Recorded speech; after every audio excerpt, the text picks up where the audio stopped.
ये भारत में सबसे पावरफुल जॉब है क्योंकि वह राज्य सरकार उस अधिकारी को कुछ समय के लिए सस्पेंड कर सकती है, लेकिन हमेशा के लिए नौकरी से निकालने का अधिकार उसे नहीं होता है। सबसे डरा हुआ यही कर्मचारी रहता है कि ये डीएम है ना, डीएम, इसका नाम होता है कलेक्टर। ये राजा से कम नहीं है ये। तो आप जब आईएएस बनिएगा, 25-30 साल का अनुभव हो जाएगा, तो पूरा झुंड में रहिएगा, आप लोगों को बिल्डिंग में रखा जाएगा। 311 आर्टिकल 311 में कहा गया है कि संघ लोक सेवा आयोग के जो भी नौकरी करता है संघ लोक सेवा आयोग के द्वारा, उनकी नौकरी से आप ऐसे नहीं कि एक झटके में उनको नौकरी से निकाल दे, ठीक है। तो उनको ना क्या करना है, आप लोग को संरक्षण देना है। संविधान उन लोगों को क्या देता है, संरक्षण देता है। किसके तहत? 311 के तहत। इसलिए देखिएगा, आईएएस अधिकारी जो डीएम एसपी होते हैं, इन लोगों को नौकरी से निकालना काफी टफ हो जाता है। जो डीएम वगैरह होते हैं, डीएम एसपी मजिस्ट्रेट, इन लोग को नौकरी से निकालना काफी टफ हो जाता है, क्योंकि अगर आपने यूपीएससी या स्टेट पीसीएस के थ्रू क्या लिया है, जॉब लिया है, तो आपके लिए संरक्षण का अधिकार किसमें है? 311 में है। किसमें दिया गया है? 311 में दिया गया है, ठीक है। तो संघ लोक सेवा आयोग या फिर जो भी राज्य लोक सेवा आयोग है, इनके कर्मचारियों का संरक्षण आपसे पूछ चुका है कि संघ या राज्य लोक सेवा आयोग के कर्मचारियों का संरक्षण आर्टिकल संख्या कितना में दिया गया है? तो आर्टिकल संख्या 311 में दिया गया है। किसमें दिया गया? 311 में। अब हम चलते हैं 312, उसके बाद चलेंगे 315। देखिए 312 में क्या कहा है, तो इसको पहले समझते हैं। अखिल भारतीय सेवा क्या होती है? 3 टाइप की नौकरी को ध्यान से समझिए। ये 3 नौकरी, एक होती है अखिल भारतीय सेवा।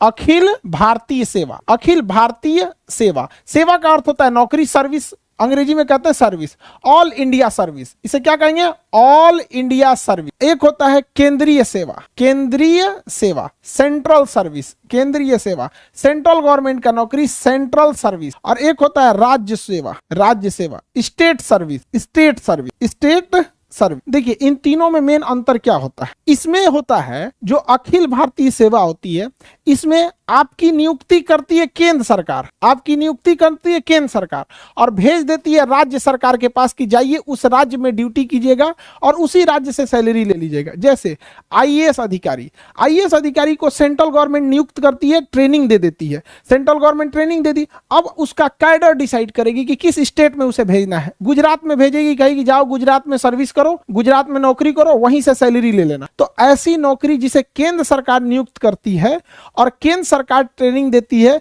लेकिन वह व्यक्ति आके राज्य सरकार के डिपार्टमेंट में सेवा देता है और राज्य सरकार से सैलरी लेता है, ऐसी नौकरी को अखिल भारतीय सेवा कहते हैं। यह भारत में सबसे पावरफुल जॉब है क्योंकि वह राज्य सरकार उस अधिकारी को कुछ समय के लिए सस्पेंड कर सकती है, लेकिन हमेशा के लिए नौकरी से निकालने का अधिकार उसे नहीं होता है, अर्थात बर्खास्त, यानी उसको टर्मिनेट नहीं कर सकती है। इतना पावर होता है। अखिल भारतीय सेवा में सैलरी राज्य सरकार देती है, लेकिन नियुक्ति कौन करती है? केंद्र सरकार। सबसे पावरफुल होता है। इसमें कौन कौन आएगा अखिल भारतीय सेवा में? तो देखिए ध्यान से, एक आता है इंडियन एडमिनिस्ट्रेटिव सर्विस, आईएएस अमूमन डीएम लिखता है, आईपीएस लिखता है, और इंडियन फॉरेस्ट सर्विस, भारतीय वन विभाग।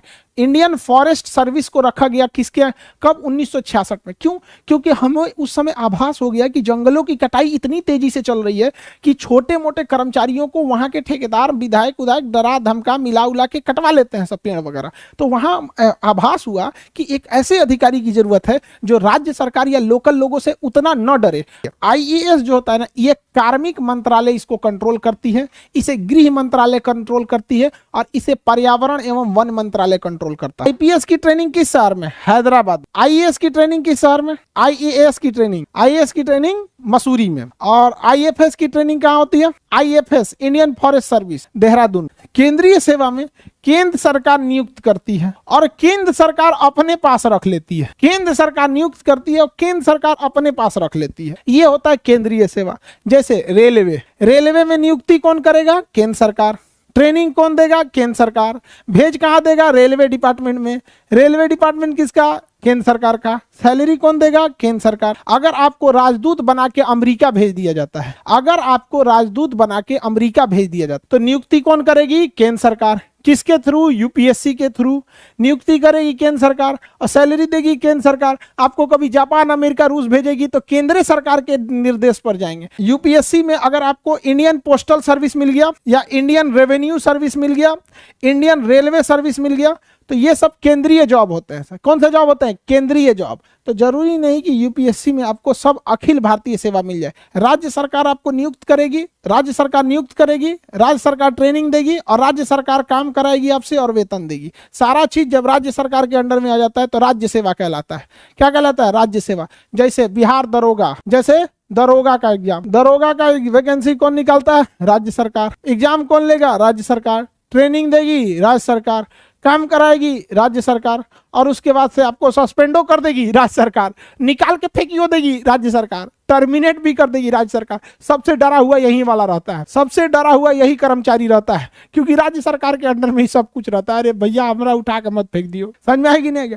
अब जैसे कोई केंद्र सरकार, कोई एसएससी से आया है और Indian service selection board, SSC service selection commission, तो ये होता है ना स्टाफ सिलेक्शन वाला, सर्विस सिलेक्शन नहीं जी, वो तो दूसरा होता है, एसएसबी हो जाएगा, एसएससी। अब उसमें आपको कोई इनकम टैक्स में इंस्पेक्टर बन के आए तो केंद्रीय नौकरी है। बिहार सरकार उसको सस्पेंड भले कर सकती है लेकिन नौकरी से हटा नहीं सकती है अगर कुछ गड़बड़ करेगा। हालांकि वो केंद्र सरकार का है, बिहार सरकार उसको कुछ टच भी नहीं करेगी, यूपी सरकार। आप रेलवे में टेक्नीशियन, सपोज कीजिए लोको पायलट है, ट्रेन चला रहे हैं, ऐसे स्टीयरिंग नहीं होता जी, A9 हैंडल होता है, ट्रेन चला रहे हैं, तो क्या राज्य सरकार आपको, यूपी सरकार का ये खराब ट्रेन चला रहे हो हटो, नहीं हटा पाएगी? कौन हटाएगा? केंद्र सरकार हटाएगी। तो सबसे ज्यादा कर्मचारियों के पास पावर किसके पास रहता है? अखिल भारतीय सेवा के, और सबसे कम राज्य सरकार के पास। जैसे पुलिस हो गया, सरकारी स्कूल के टीचर देखिएगा पोलियो पिलाने के लिए भेज देता है, कभी कभी चुनाव में ड्यूटी लगा देता है, कहीं कहीं तो नहीं लगाए ना इन लोग चुनाव में ड्यूटी। डीएम पूरे जिले के चुनाव का अपना सबसे बड़ा अधिकारी होता है, डिस्ट्रिक्ट मजिस्ट्रेट सबसे बड़ा पावरफुल होता है। लोग कहते हैं कि